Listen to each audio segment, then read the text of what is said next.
the challenges of this Free and Safe and Cyber Safe conference. Referring to what Marco said some extreme privacy people now have some concerns about the problems of EAD. And it's true, people really would like some privacy, but then the concerns also about the safety that by not having people identified, you can't track them for security purposes. But then again, Carmela was referring to the fact that if this tracking of EID is not safely safeguarded, it can be spoofed and people copy your identity, then again, it's useful for crime. So it's not really an either-or choice. It's not a zero-sum game. It's a matter of finding both and neither solution, finding a common ground, win-win solution. And lots of people in this discourse always it's almost using either-or. And in a society, can we really choose between our safety and our digital rights? If they ask me, I have two kids, daughters of 13 and 9. If they ask me, do you choose your civil freedoms or the safety of your family? I wouldn't think a second. I choose safety. And that's what we voted since 2011 when the 9/11 happened. And so that's where the name of this company comes from, Free and Safe in Cyberspace. That our only chance to kind of solve and navigate this problem successfully is really find a way to have both freedom and safety now at the same time. And so let's see how to do that. So we start from the fact that everything is broken. All our technologies are completely broken.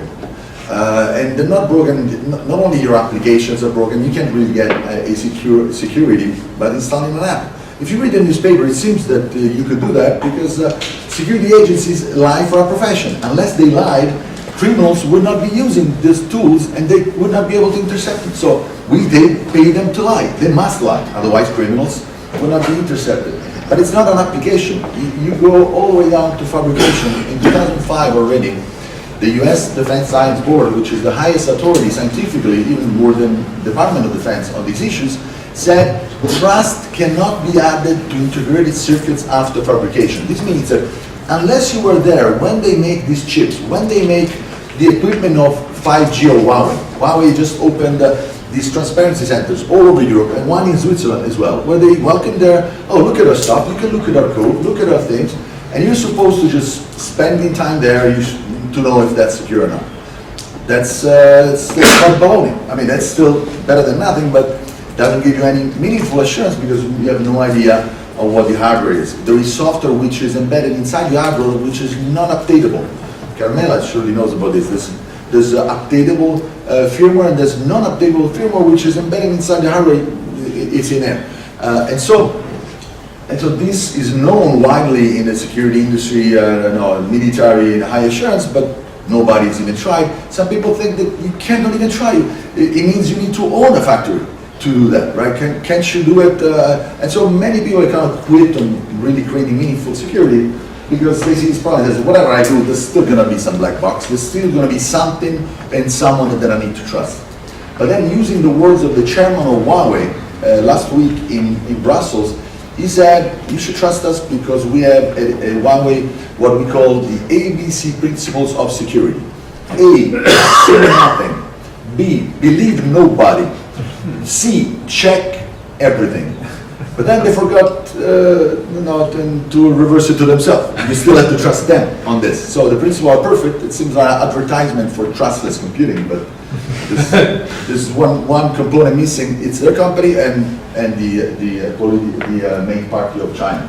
So everything is broken. On the area of communications, we experience the fact that no matter how much money you have, even if you're Jeff Bezos, you still can't afford technologies to talk with reasonable privacy with your closest associates. Even Trump, there's an article in the New York Times, a reporting article, that analyzes his personal communications with his associates. They don't have special devices, they use an iPhone, and so not only they're spied by Mossad or Chinese, they're spied by pretty much anyone who wants to blackmail them.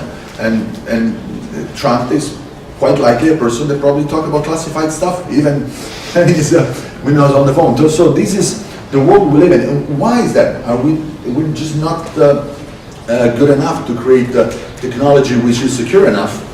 Well, we have every year there's only one accident every 60 million flights. A plane with 300 people flies and arrive there. Only 1 out of 60 million fails.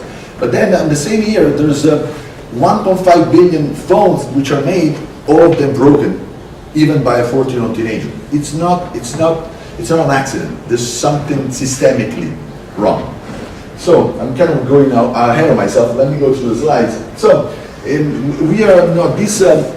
Let me go back a second. So basically, this event series was created in 2015 to create these technologies which are radically more secure. Perfect security will never exist. Radically more secure for IT communications, for AI, critical systems, but there are social systems.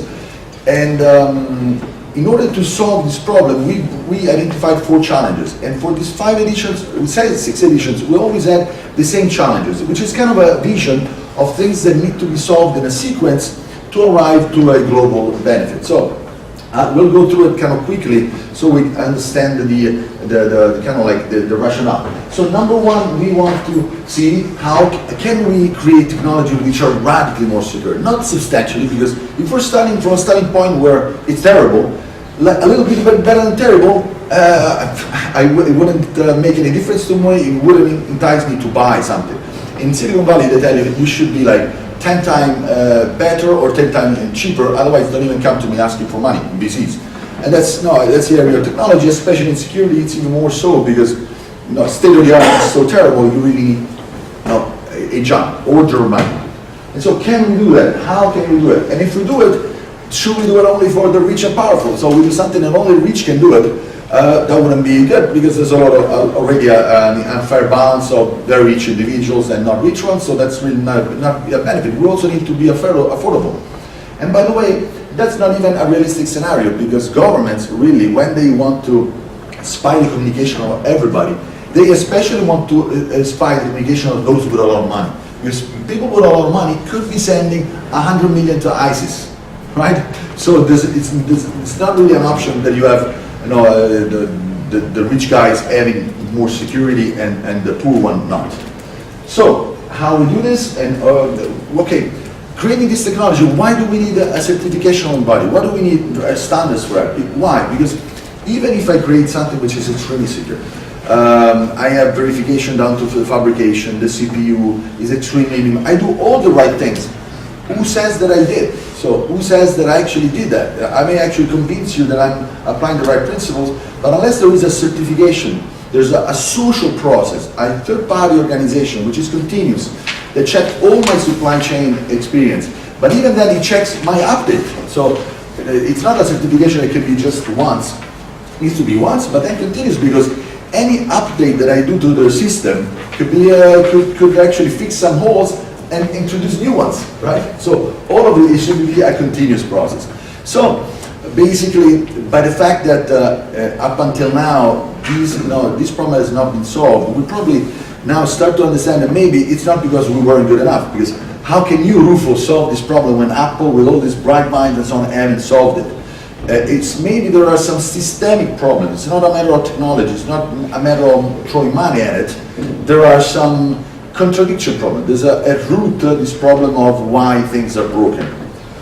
So going back to what we said before, so we're now introducing challenge B. So let's say that we solve challenge A. We do find a way to create how technology can be radically more secure. The principles, the technology are developed, and we create a certification that creates that. Fantastic.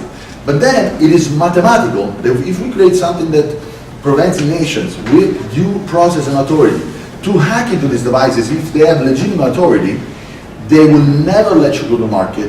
They should never let you go to market, because this will mathematically be abused for major crimes, not only by terrorists, by Nazis, by sovereignists, like they call it in Italy, or by politicians themselves, right? So we can't afford it as a society, especially in a time when people could have access to biological weapons, have access to nuclear weapons. So we're seeing like a little truck going in a city and kills 100 people. Well, if you don't have total information awareness against criminals, then you can have nuclear weapons going in the end. So we live in a dangerous world because technology has made too easy for a small group with little money to do huge harm. And so this is something we can't undo. So we need to solve both. So this is a graffiti that was found in Brooklyn somewhere that I really love, to kind of simplify it. It's written as a question, but it doesn't have a question mark, because it cannot be a question. Would you rather be free or safe? It's not possible. If you read our constitutions, you have the right of privacy and freedom is together with the obligation of the states. The first obligation is keep you safe, keep you alive, right? And so you just have to find win-win solutions to do both. It's not that you have to choose one or the other. And so even the structure, you put safe before free and so on and so forth. So basically, that's where challenge B means. Now, if we can show challenge A, which is already really tough, I think Carmela now will join the next panel, and some of the experts, Luca, see how difficult this is, then it would be useless unless we can do it in a way that we can enable a lawful access. But enable lawful access in such a way that does not create unacceptable risk of privacy abuse. So this is a huge challenge, and it's often misunderstood. Everything is phrased around the idea of backdoor. Every discussion on this is called backdoor, where there are many different things. One thing is in-person access. Another thing is third-party thing. Another thing is mandatory chips or standards that should be in technology. So the completely different approach. There's a market of consumers, there's a market of financial markets, where the mandatory of keeping track of all information is a matter of the business. So it is an area where there's a lot of confusion and so on. But we believe that as difficult as it is a core challenge. And we will see that the solution of challenge A, the level of extreme social technical safeguards that you need to put in place to solve challenge A are the same that will enable you to solve challenge B. And at the end, solving challenge B, it's always a risk. Now, we were having a short discussion with Carmela and a few others here before. It's always an added risk, but you have to see it all together. So is that added risk overall, if it enables me to have this kind of device which is radically more secure, is it overall providing more privacy than whatever is out there? So if I assume that everything out there is completely backdoored, but not only against the government, but even by teenagers, then maybe even this risk could be acceptable. So we have problems which go from IT security, with all this deception about how secure things are. The problem with AI, we see here these cars are replicated. One of the major risks of AI, Stuart from Oxford will talk about this more later, is the fact that with self-driving cars and drones and so on, the risk is that, or even just connected cars, is that if you can hack remotely with one of them, automatically means that you can hack 100, 1,000, 10,000. And of course you can create huge problems and a huge amount of debts, and you can actually kill an industry also. And so this is where why don't you see self-driving cars? Because safety hasn't arrived there yet. But then the safety problem is not really discussed, because most of the companies, they want to give you the expectation that it's coming really soon, and so they want to downplay the risk, the problem of safety. So this is a huge area where these new standards will be very important. But then also the ability to hack into these devices is already a concern of the German government, and they put it out right. And so this is also coming into play. So let's say that we solve challenge A and challenge B, which is going to be very difficult. So in challenge C, we see how this, if we do succeed, how this can actually benefit not only communications and transactions, but once you create this ultra-secure general purpose platform, computing platform, and related certification governance models, then this could be used as a root of trust of a security critical AI, root of trust of the algorithm of Facebook, right? Mandatory. So we know what the algorithm is doing, and actually even Facebook themselves know, because we don't know if they know if that is hacked by someone inside, outside, and so on and so forth. So this can be applied to many different areas of society, and especially on short or long-term AI. And it could improve. AI safety has a huge amount of problems, but at least then it's something that you can trust way more. It could have a lot of impact. But then we have a society, we have even wider problems. So this, the creation of these new standards and new technology which make IT radically more secure and more accountable. So while you make it more secure, it means you make it more trustworthiness. So as an end user, I have more trustworthy what this is actually doing. I know what it's actually doing as a stated goal.